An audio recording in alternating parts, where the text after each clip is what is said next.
Today we're here to announce the closure and the solving of the murder of Christina Castiglione. Christina went missing on March 21st of 1983 in Redford. She was reported missing by her mother. She was found March 29th, 1983 in a state game area in Deerfield Township up at Fawcett and Fisher Roads. I want to back up for a half a minute too and just say the work that was done back in 1983 to preserve the evidence, to process the scene was an outstanding effort by everybody that was at the scene, detectives as well as the responding deputies.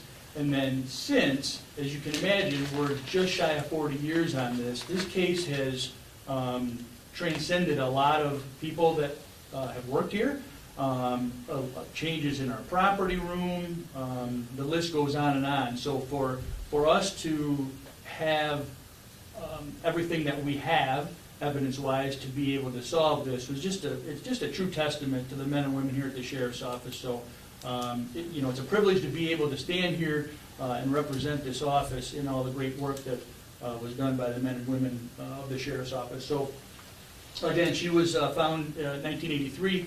All the tips, all the information that we had at the time was investigated, and the case ended up going cold. In 2009, then Sheriff Bob Bazat and now State Rep Bazat started this cold case. These were not all the original members on that cold case. Again, some folks have come and gone.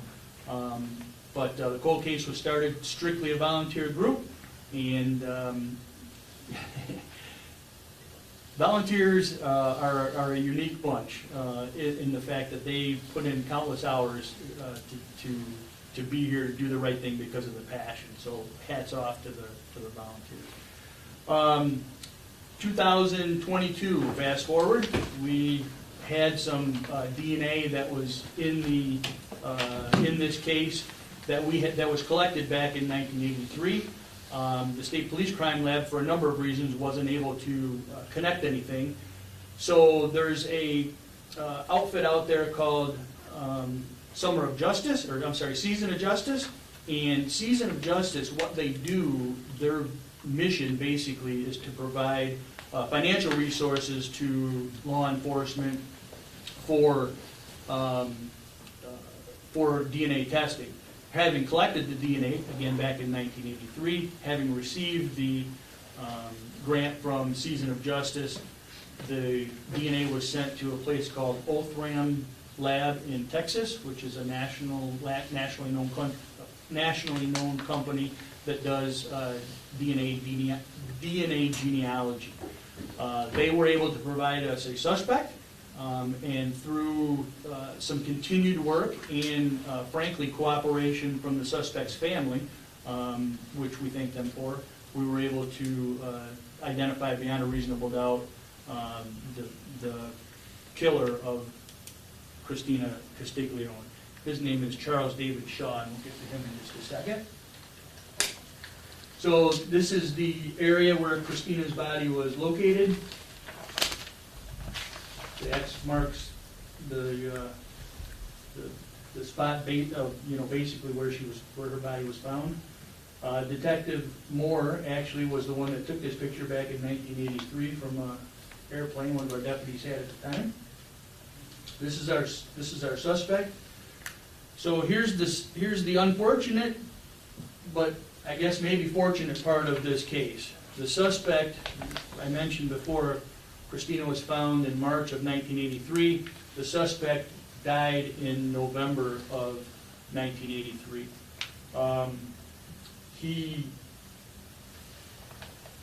There will be no justice from the court system as a result of this, but obviously has answered to a higher power, I'm sure. This is a little bit of a timeline that I mentioned earlier as well. And if you leave us an email address, I'll make sure that you guys and gals get a copy of the PowerPoint. We can send that out. Again, a huge hats off to season of justice in Ortham, you know, when there's a homicide, there's normally some sort of a connection between the victim and the suspect, and in this case, there was none. That's one of the reasons that this was 40 years in the making. There was no tips, there was no evidence, there was no indication that would lead us to Charles Shaw. In addition, he died himself, you know, whatever, 8 months later, 6 months later. So with that, I would bring up our esteemed group here to answer any specific questions of the case. So, come on up, fellas.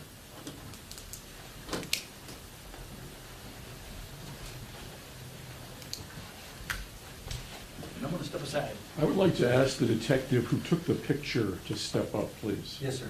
Please, over to the podium, please.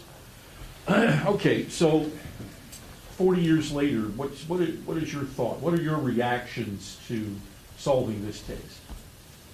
I'm happy that we were able to bring a conclusion to the family. And what was it that drove you to put this much effort into it? Just because of the fact of the circumstances and how young she was. Mm-hmm. But there had to have been, I mean, yes, it mattered to you, but there are many cases like this. For you to expend the energy that you did, what drove you? Just the job. Yeah, but you're volunteering now.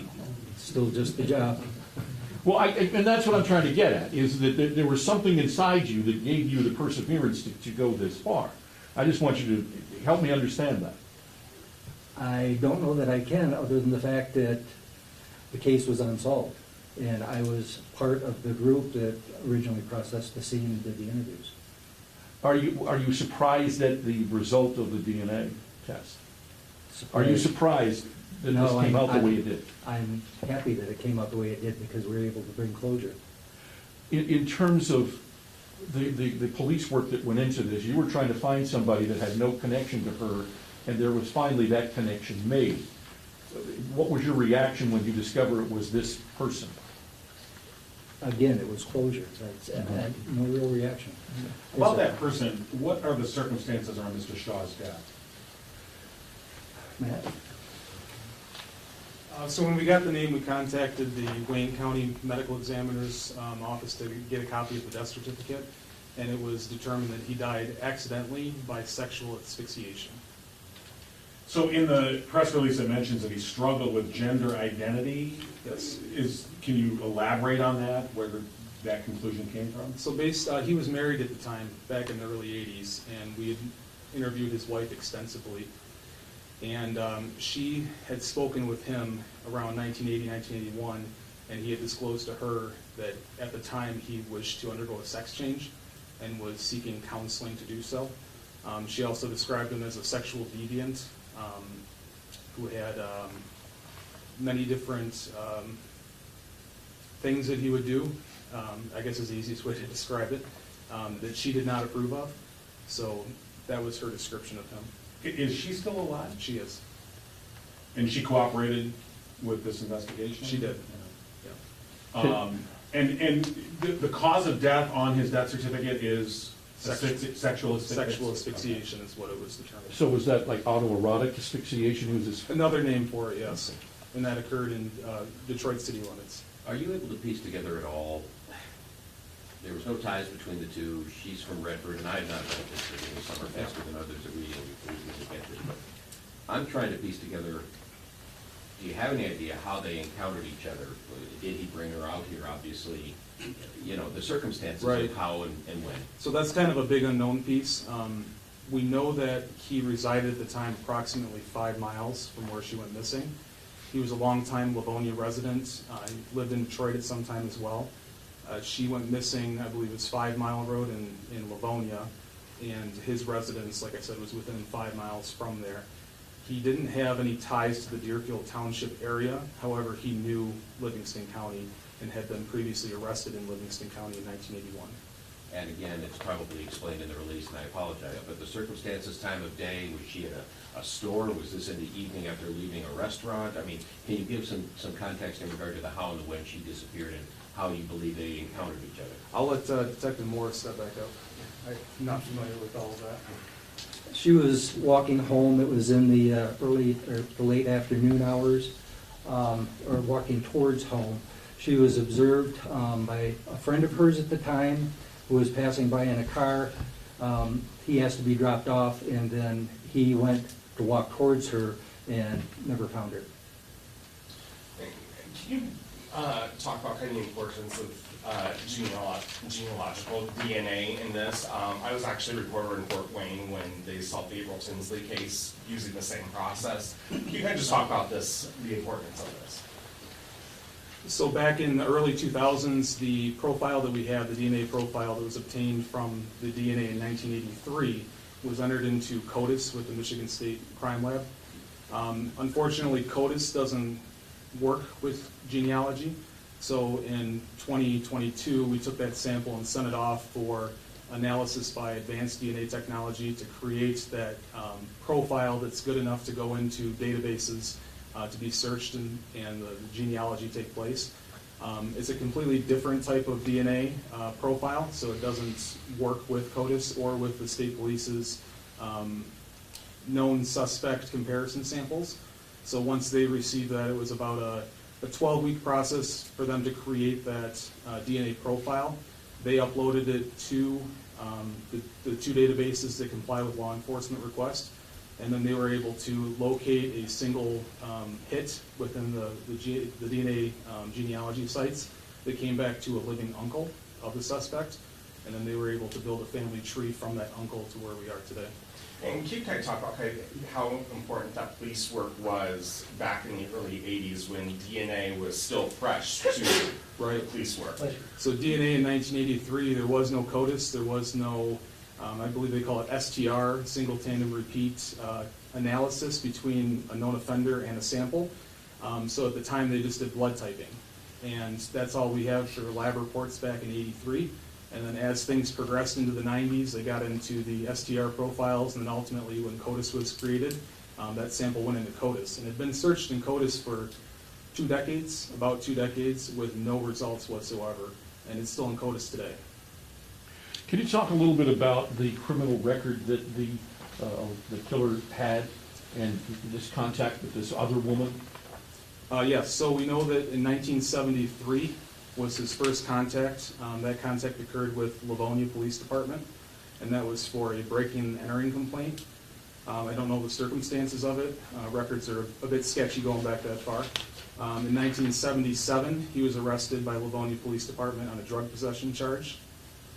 In 1981, he was arrested by the Fowlerville Police Department in Livingston County for the attempted abduction of a woman at the McDonald's parking lot. That was later found guilty, and he did serve some time in our jail. And then in 1982, he was arrested for larceny of women's shoes from Kmart in Livonia. Is there any way to see if he's responsible for other murders, other acts of this nature? So that's our hope of this today, is getting the information out there, his name, and getting whatever we have available to any other law enforcement agency that can use it to try to relate any unsolved cold case homicides that they may have. As a cold case unit, how many unsolved cases do you have now, and how many of those are you applying this DNA genealogy test to? Well, this is the first one we've used, the DNA genealogy. We do have a number of other cold cases, including Paige Ronkowski. We have one from 1966, a homicide of Barbara Davis. The Michael Painter case from 1975, we still have. So we constantly evaluate the evidence to see if we can use this process now. This is all fairly new to us, so this was a good test run to see how it worked in the cold cases. I appreciate you can't speculate in this way, but I'm going to ask it in a ham-handed way. I mean, the odds of somebody doing this in a singular event, I'm assuming, are probably remote. Thus, how much hope might you have? How much interest might you have in regard to these other cases and the possibility that he's a multiple-time offender in this fashion? Well, I know these guys here do it more than I do. I'm just kind of involved once a week with them. But they constantly network with other cold case investigators, state police cold case team, other sheriff's department cold case teams. So our information will be readily available to any law enforcement agency that needs it. We have put this out already to some of the other law enforcement agencies to see if they've got anything. Where they take it, it's up to them at this point, but there's nothing that we could really say right now. Can you describe the Castiglione family's reaction to getting this information? When we met with Christina's sister, she was all smiles. She was very happy and appreciative of the work that we had done. It was definitely a surprise. I don't think she was expecting to hear that news from us. Would you say that they had given up hope of ever having this solved? I don't know if that would be the case. These guys have been in contact with the family over the years countless times, and we've updated them as the case has progressed throughout the years, so they knew that it was actively being worked. Did you consult other police departments, like Fort Wayne, Indiana Police Department, that has used this technology before you guys jumped ahead and going into this? So the first person that I spoke to kind of get an idea as to how this worked was a detective from St. Clair County who was using the technology on a Jane Doe case that he was investigating. And then things just kind of snowballed from there. We got in touch with Season of Justice, and then ultimately the state police had a number of crime labs that do this genealogy testing that they put us in touch with, and we chose Oakbrand as our source. Can you discuss the sentence that he received in, I was it 71 or 75, with the original attempted abduction? And what was his prison time, if there was any? So the best I can tell from the records back then is it was pled down to an aggravated assault, and he received about a 2-week jail sentence in our jail and then probation. Maybe this is a question for Sheriff Murphy. What would that be now? I mean, was that a typical? I would think that would be a little bit light back then, frankly, not being familiar with the circumstances, but the judges have sentencing guidelines that they have to go by, so off the top of my head, I wouldn't know that, but when the judges sentence folks, they look at past criminal history and probation. Parole does what's called a PSI report, pre-sentence investigation, to kind of set those parameters. Seems a little bit light for an aggravated assault, right? 2 weeks, just my opinion, but. Sheriff, what is your reaction to all of this? What are your thoughts about the process, the people, the resolution? Yeah, so, when we started the cold case, well, again, then Sheriff Bazat started it, and then it's continued. To watch these guys come in, once, twice, 3 times a week on their own dime, to go out and interview and follow up on investigations on their own dime, pretty amazing. I'll go off script a little bit here and say, some of my paid guys don't have the dedication that these guys do, frankly. So, hats off to them. And the hope too is that we end up solving some other ones. They're not giving up. We're not done. There are other cold cases out there, as as we already discussed. But couldn't be happier with the work that was done for sure.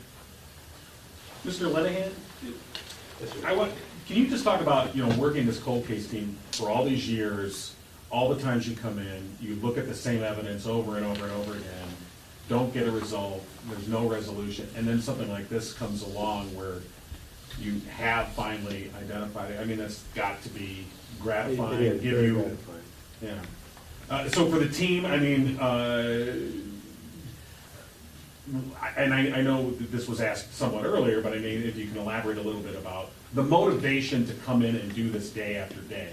Well, most of us have been in the business for a while, and we have dealt with a lot of the families, and they deserve something to be done. A lot of the things that happen are, and especially in not only this case, but other cases, they go through detectives that have, a lot of things to do. This is not their priority. With us, it's a priority. And if we can resolve these things, then we will.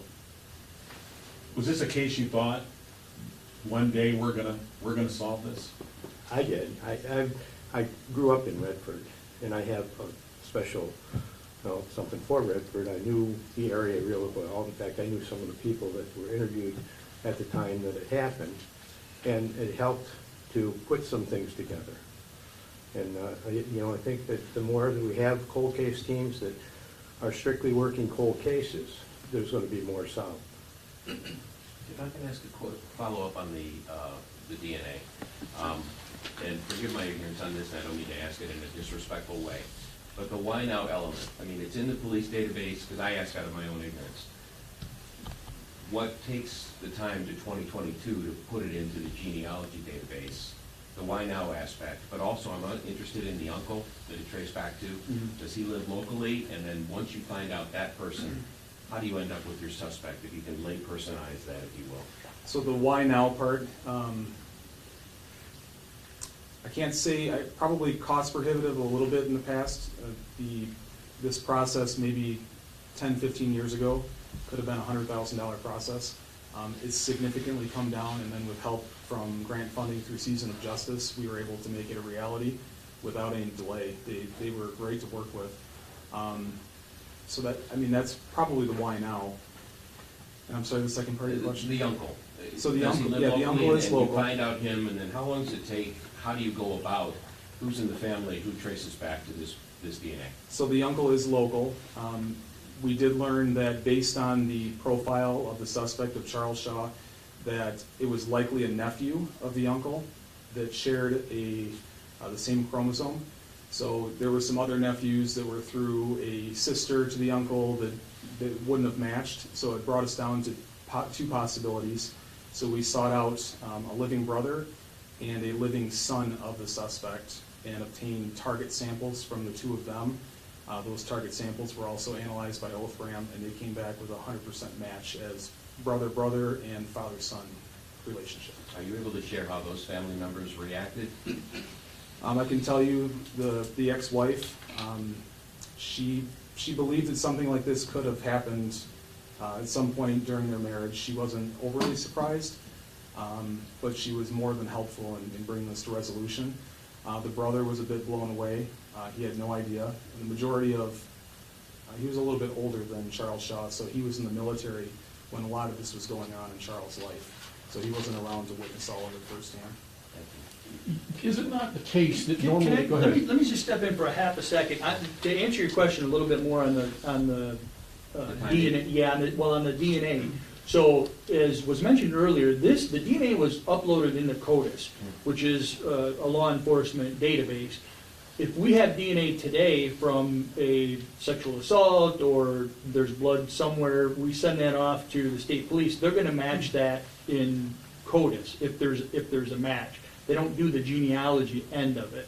So even though we had DNA, we could have sent that to the state police lab and they would have said, yes, it's this unknown person that we've already got identified in CODIS, but we don't have a name to attach it to. That's the importance of the genealogy and that the private sector does. Elaborate on that if you would, meaning CODIS is obviously if anybody's committed a felony and their DNA is taken, So, or criminal, but I guess my point is with budgets and realistic funding of how you staff a department and research and timing versus how this could help law enforcement if there is a way to fund this on a broader scale. I'd be interested in your opinion on that. well, so the technology, as Sergeant Young mentioned, the dollar amount has come down significantly, so funding really shouldn't be an issue. But going back to this particular case, in a perfect world, because of Mr. Shaw's criminal history, or past criminal history, remember, he died about 8 months after Christina was found. Normal criminals don't just stop their behavior, right? So the evidence gets uploaded into CODIS, the DNA gets uploaded into CODIS, he continues his life of crime, and at some point, the aha goes, hey, wait a minute, here's your guy from 1983, right? Detective, could I just ask about the uncle? Was his DNA in a system? In other words, did he have a criminal record, or was he, did he do No, one this of those was- public sites? This was through a public site, Yeah. so there's two public sites that cooperate with law enforcement, and that's GEDmatch, GED Match, and Family Tree DNA. And when you upload your DNA profile for genealogy purposes to those sites, they have waivers that say, yes, I agree to have my DNA checked against law enforcement submissions, only for reasons of sexual assault and homicide, or a Jane John Doe case. So those are really the only cases that law enforcement's allowed to search against in the public sites. And so, frankly, it was that gave you the opportunity to match. It was his family tree that he already had on the site, and that we had a suspect that we could relate it to.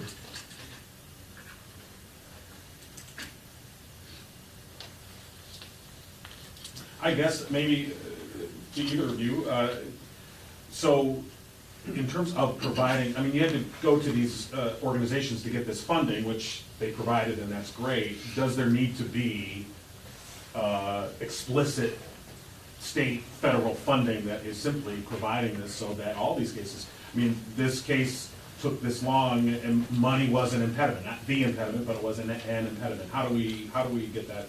It obviously helps. They have a limited budget as well, so when we submitted our application for grant approval, I believe that there was 6 other cases nationwide that were approved. We were the first in Michigan to receive funding from Season of Justice. And then if you research Othram Laboratories, they also have a site called DNA Solves, where they highlight the cases that they solve on a weekly basis. And it seems like they're just constantly rolling in. It's what they do, it's their bread and butter, and they did a great job with it, and they were great to work with. But with this technology, should there be like explicit, I mean, ironically, was not Sheriff Bazat the original detective on the case? Yes, he's now a state representative. So is this something that you might follow up with him to say, maybe this is something that the state should be looking at funding explicitly? Yeah, so I think there needs to be, my opinion on that would be, once everything else has ran its course, right? Because if you remember, there was, in part of Season of Justice, the reason that they will offer grant funding is all of the police work has to be done before they're going to do the DNA testing, right? And in this particular case, that's exactly what happened. So I would very much be in favor of funding being available for that. But at the end of the day, you still got to do the boots on the ground. You still got to do the police work. And frankly, I'll just speak for our county, especially now. I know that should we have a case in the future, the board would fund that. There's no question about that. I mean, we bring closure to a 40-year-old homicide. That's a pretty big deal. And can you kind of talk about that aspect of how, like, using this genealogical DNA will help you guys solve crimes in the future? Well, it has to be collected from the past, right? And fortunately, in this particular case, it was collected in 1983. Nobody had a crystal ball to know what that was going to look like 40 years later. The deputies, detectives on the scene could have very easily overlooked things, and we not had the DNA at that particular time, and we wouldn't be here. We wouldn't be here today. So there has to be. The scene has to be processed originally, properly, and then going forward for 40 years, that has to be preserved properly as well, right? So there's a lot of things in this particular case, and frankly, all cold cases, that just have to work out perfectly for that to happen. To be clear, the DNA matched the uncle. There was no DNA available for Mr. Shaw, correct? That's the DNA that was in CODIS. Okay, my bad, thank you.